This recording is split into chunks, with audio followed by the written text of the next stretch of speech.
it's your buddy Peace and Harmony with you here today. We're going to focus in and dive in on what does boundary violation look like. And this is a behavior that is engaged in by a narcissist or a psychopathic individual, where they are giving a negative validation unto others, meaning they are going to give you erroneous messages, untrue messages, hurting messages about yourself through scapegoating, through splitting, which means basically talking about you behind your back. Scapegoating, which means projecting all their negativity on you, all their negativity. Note that I said their, not your negativity. They're projecting all their negativity on you. Their pathological lies, their unresolved anger, their unresolved hurt that creates a distorted perspective on the family or the world at large. The boundary violation can be an emotional boundary, it can be a physical boundary, it can be a psychological boundary, it can be a spiritual boundary. Now, boundaries are that which are really erected or create really the blueprint of who you are, how you feel, how you think, and how you look at life. So boundaries are set in place through specific limitations and structure. And structure equals function. You need to have structure to function. And boundaries are meant to protect you. Boundaries are there to define who you are. And define meaning giving definition, giving shape, giving meaning, giving substance to who you are.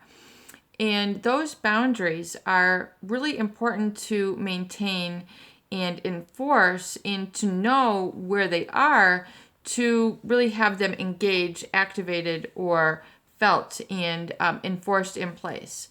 And a boundary violation oftentimes can be physical and emotional, or all at the same time. Boundary violation on a physical level can basically, be a violation of your personal space. So where you have a, basically they say at an arm's length, is your personal space. And it can also be your, your room, your bedroom, wherever it is you have at your office. This is your personal space. This is yours. This belongs to you. This is your place. This is your happy space. This is your physical space. You own this. You have dominion over that space, which means you have control. You are the captain. You have dominion over the cells in your body. So all the trillions of cells and energetic synapses and cellular regeneration and transactions that are occurring, all the chemical basically belong to your body, belong to you. Those are yours. That is your vehicle for getting through in life. And a physical violation by a narcissist or a psychopath can be physical, where they are destructive to that physical body and violating of that personal space. So in other words, being touched inappropriately, touched in a humiliating manner, or at an inappropriate time is a boundary violation. And during the love bombing phase, oftentimes one's guard is let down to this individual because in the name of intimacy, you let your guard down, you let your boundaries down, and perhaps you let your boundaries down too soon. So you just let this person basically walk all over you, or have you, or have you transfixed or focused on them. So oftentimes in the beginning of the narcissist or psychopathic relationship, I find through a lot of people and clients is that, they were perhaps entertained by this individual. It was an escape from reality to be with this individual. It was a temporary reprise from their everyday life. And yet, this became then a repeated violation, a repeated boundary violation. Where they were touched inappropriately, hit inappropriately, not given the nurturing care and support. They weren't giving the affection, or, they had to give all the affection to this individual and not receive the affection. So that can be a boundary violation where you're basically required to give too much in order to please and appease this individual as they are, taking, and then your boundaries are violated. You move them each one more inch, and then an inch becomes a foot, and then a foot becomes a yard, and a yard becomes, you get the idea, you get the drift. So that boundary violation can then lead to, the self-violating or self-sacrificing behaviors, which a lot of people then have mixed up that altruism, that opening up as in the name of love. So oftentimes people then violate these boundaries because they feel that love requires it, when that is not true. That is inaccurate. That is not correct. These boundaries need to be in place. You need to realize that you have certain limitations and physical limitations that if you have, override these again and again and again, you're taking advantage of your body. You're basically, putting it through the ringer. You're demanding too much of yourself. You're increasing physical stress, which is going to cause emotional stress, which is going to cause spiritual stress, and it's going to cause the body to go out of alignment. The back aches, the neck aches, the stomach issues, the anxieties. These are a resultant of a boundary violation. In other words, a disrespect of your personal physical space, which of course includes your emotional space, your psychological space, your spiritual space, which is housed there. And the boundary violation, which then makes you feel like, you have lost a sense of self. So for those individuals who have, I'm adjusting my back now as we speak about it.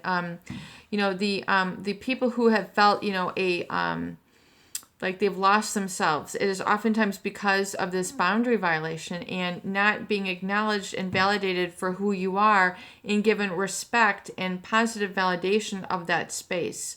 So, not validating you physically. You look beautiful today. You look gorgeous today. You have a pretty smile. You have a pretty sparkle in your eyes. You are studying. You have such great focus. These are the sort of, physical, natural and positive narcissistic needs that we need satisfied that oftentimes are not given in a narcissistic relationship. There is not only a lack of positive validation, but oftentimes a negative validation, or what we call, invalidation, or more so important is to understand it's negatively validating. So in other words, the narcissistic messages are negative and erroneous in content, but the person who's had their boundaries violated does not distinguish a separation between, them and me, especially when you have children. A child is defined by their parent.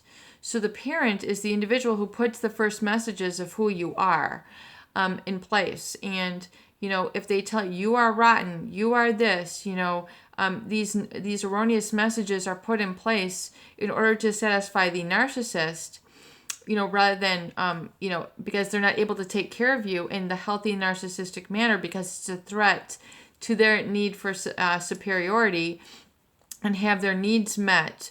Or, they then have the golden child who they live through as an extension of them. So they satisfy them narcissistically. So basically, they are then validated through this child, and it's never really good for the golden child either, because this individual is not respected as a separate sense of self. This person tends to become then too dependent on this individual, or has too much coddling, or too much suffocating, basically too much enmeshment, where they then have to live to please that parent as well, to have gratified their narcissistic needs. So both cases, there is a boundary violation. Boundary violation can be, time boundaries as well, where they want you to constantly be thinking about them rather than thinking about yourself. They make you feel guilty for thinking about yourself. They make you feel guilty, wrong, scared if you're selfish, if you're trying to live your own life and take care of your own needs. Somehow living your own life seems wrong. This is not correct. They have erroneously made you feel guilty for living your life and being happy, because your happiness, takes away from their narcissistic needs. And so they basically try to take you over, take you on as a target, as a supply, by trying to knock you down psychologically, violate your boundaries physically, give you the negative, erroneous messages so you don't exist without them. And you then become depending on them for their validation, which is not accurate. You validate yourself. You have to understand, know, and be in touch with and enforce your own personal boundaries, and know that is, this is how I feel. This is who I am. I am kind. I am loving. I am generous. I don't, the false accusations are especially hurtful. It's the gaslighting. This is not what happened. And in your heart what did happen. You shouldn't feel this way when you do feel this way. And it's correct to feel the way that you do. You caused this. And when you caused nothing, it's the blame shifting onto you. It's a boundary violation. It's basically what is known as gaslighting, when you are told these pathological lies and told that your perceptions are not accurate or don't matter, are irrelevant, or that you did not see that when you know that you did. You did not feel that when you know that what you feel is accurate. You're basically told to doubt your own feelings, your own perceptions, your own truth. So if you've done that chronically, then you don't have permission to own your truth, to live your truth, to be your truth. So it's very important to come back to that and realize that oftentimes this guilt was put in place by this individual, and give it back to them. And this is done on a psychic level, a spiritual level, a psychic, even physical level. A lot of, when you go no contact, here's all your stuff back. I'm throwing this stuff away. I don't need this manipulation. I would much rather be free, happy, and living, my best self, and being fulfilled and being able to love others. They fault you for loving. They fault you for caring. These are boundary violations. There's also what I call, the hearing violations of boundaries, when they tend to talk about the negative things. They tend to gossip or talk about, inappropriate sexual content, make people listen to these things, which, we see in the psychopath, where they basically start, talking about all this hyperarousal stuff, this hypersexualization. They talk about, these sexual jokes, these vulgar things, which becomes a violation of your values, your norms, and then your own neural wiring becomes entangled and enmeshed and hyper aroused, so you really can't think straight anymore. So there's a lot of ways that this plays out. So it's very important to realize when your boundaries have violated, become aware of where to draw the line, and learn to say no. Learn to say that is not correct. That is wrong. And say this to yourself, and know and own your truth.